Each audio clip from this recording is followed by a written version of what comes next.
Hi guys welcome back to our channel. ఈ వీడియోలో recipe వచ్చేసి ఆలు టమాటా ఎగ్ కర్రీ అనమాట. చాలా బాగుంటుంది, సూపర్గా అయితే వస్తుంది. డెఫినెట్గా ఒకసారి ట్రై చేసి చూడండి. ముందుగా టమాటాస్, ఆలూస్, పచ్చిమిర్చి, ఆనియన్, కరివేపాకు, కొత్తిమీర అన్నీ కట్ చేసి పెట్టుకోవాలన్నమాట. తర్వాత ఒక బాండి తీసుకొని అందులో ఆయిల్ వేసేసి ఎగ్స్ అయితే ఫ్రై చేసుకోవాలి. బాగా పైన కొంచెం లైట్గా ఫ్రై చేసుకోవాలి.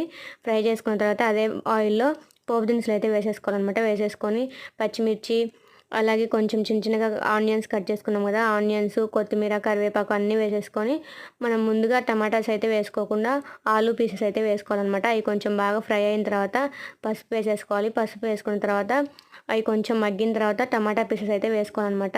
అవి కొంచెం ఫ్రై అయిన తర్వాత టమాటా ముక్కలు కూడా వేసేసి టేస్ట్కి సరిపడా సాల్ట్ వేసేసి మూత పెట్టేసి లో ఫ్లేమ్లో పెట్టేసి ఒక 5 మినిట్స్ 6 మినిట్స్ అట్లా కుక్ చేసుకోవాలన్నమాట. అది టమాటాస్లోంచి వాటర్ అంతా బయటకు వచ్చిన తర్వాత ఇంకా కారము, మసాలాలు, ధనియాల పొడి, గరం మసాలా అన్నీ వేసేసుకొని ఒక 5 మినిట్స్ కుక్ చేసుకుంటే కర్రీ అయితే రెడీ అయిపోతుంది.